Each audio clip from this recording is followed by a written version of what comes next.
Now, 10 Rand Goes a Long Way was an initiative that gained traction on social media in the midst of protests by students who were financially excluded from tertiary institutions due to historic debt or who simply could not afford to register.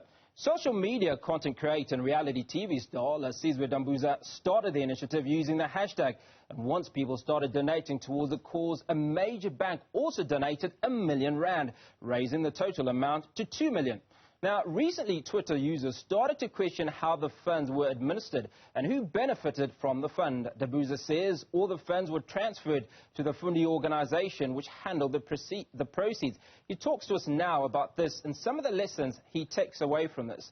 Lasizwe, great to speak to you. Very good morning. I know you said it's chilly where you are. But first question, incredible initiative. Now, take us through the first steps and how this came about. So good morning to everybody watching and the listeners and the viewers. Thank you so much for this opportunity. How this came about was I was on Twitter and the hashtag Fees Must Fall was trending. And, you know, for me, I was like, why must students always go out and protest so that the government can hear that there's a problem with tertiary education?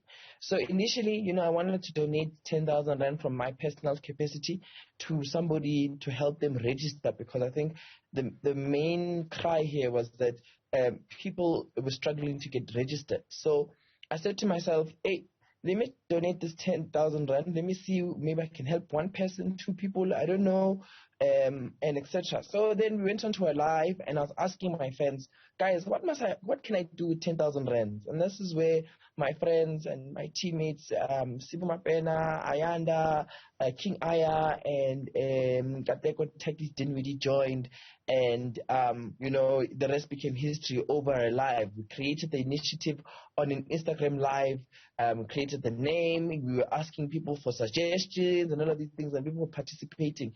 And this was like a Saturday, yeah, it was a Saturday morning, 2 a.m., 3 a.m., we had already had, I think, 100,000 Rand that we've already gathered from those few hours of creating the initiative.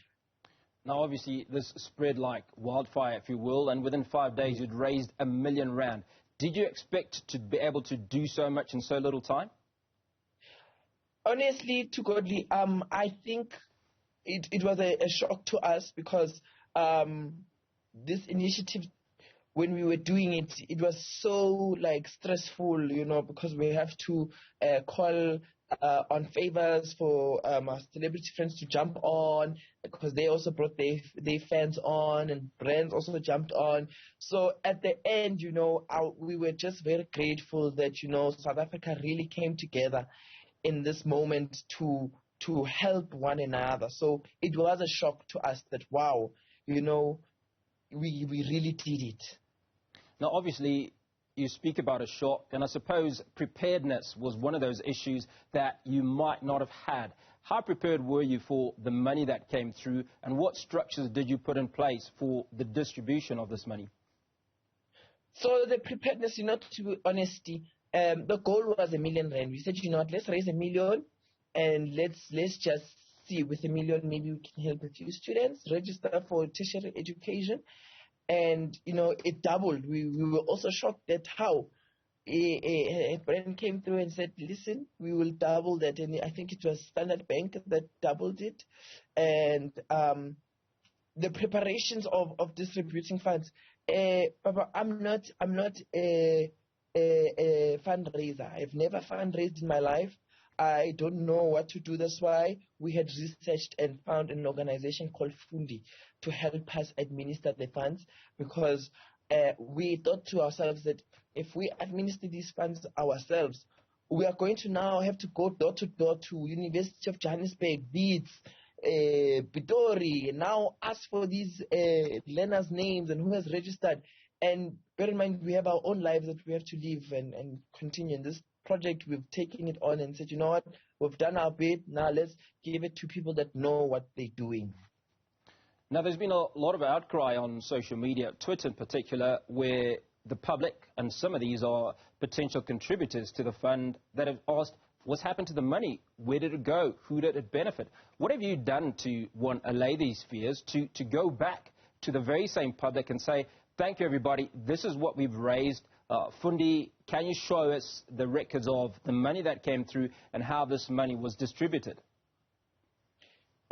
So with that, we did a live draw on YouTube, and we went on YouTube, and then we did a live draw of every student that was picked with Fundi, the organization, on the live. We even did a spreadsheet with all the names of the people that have been benefiting from this, the registration's been paid, basically. And then I think also with that, the problem that we had, and I think that we must fix in the future, because we plan to do this also in the future, is that during the 10 Rand Goes a Long Way campaign, we had so much press, so much people just asking about the 10 Rand Goes a Long Way initiative, and there was, eyeballs.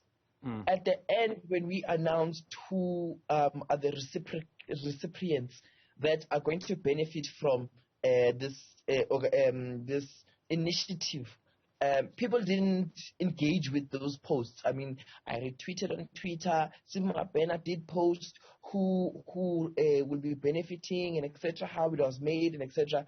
But people didn't choose to engage with that. So I believe people, because they didn't engage with it, now they were like, how? Lasizwe, where's the 2 million? Where's the 2 million? I also contributed. And I said to myself, hey, we posted that these are the people that have won these things, that not have won, that have been selected to get their registration paid.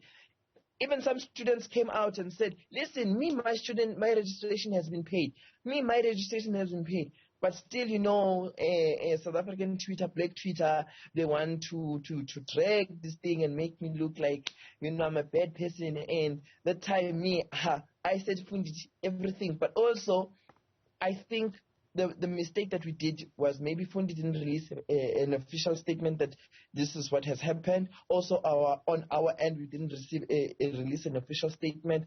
And also, maybe we also didn't, when releasing the official statement, we didn't do the interviews like we did when we were trying to raise the funds. Like in the end, we just sit there, we call Newzroom Afrika, say, listen, Newzroom Afrika, we have distributed the funds. Fundi is doing all of the distributions and etc. Thank you to South Africa for helping us with the initiative.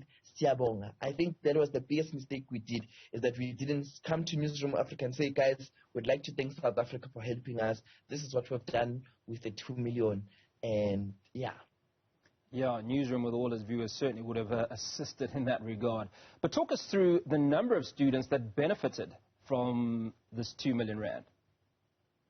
So the whole list is on a Twitter on Simba Bena's page. I'm actually going to right now, and you see, because we are virtual, I can actually go on my phone. I'm going to retweet it again so it can be at the top of my timeline. So for those that are very inquisitive and want to ask, you can go on my Twitter and see everyone that has benefited. Can you give us a number of those students? I mean, I'm not talking about names specifically, but is it 10, is it 100, is it 200? I think it's above 200, but on top of my head, if I'm thinking, I can't think. I've got too many numbers in my head. So, but I know it's above 200, I think. Now, here's a question. Obviously, you are looking after 2 million rand of hard-earned money in this very, very difficult... Correction. It's not me looking after. We gave it to Fundi. We said, Fundi, here we go. And one thing I want to clarify to South Africa, there were some companies that we had to wait for because of the tax clearance and etc. because it's the big corporates and etc. That's why some funds being processed. It's in the official press release, which Fundi has released on their Twitter, so you can also have a look at that. But we never administered anything. Fair enough, Lasizwe, but it is your name that was attached to all of this. In fact, the support only came about because Lasizwe Dambuza said, guys, let us assist.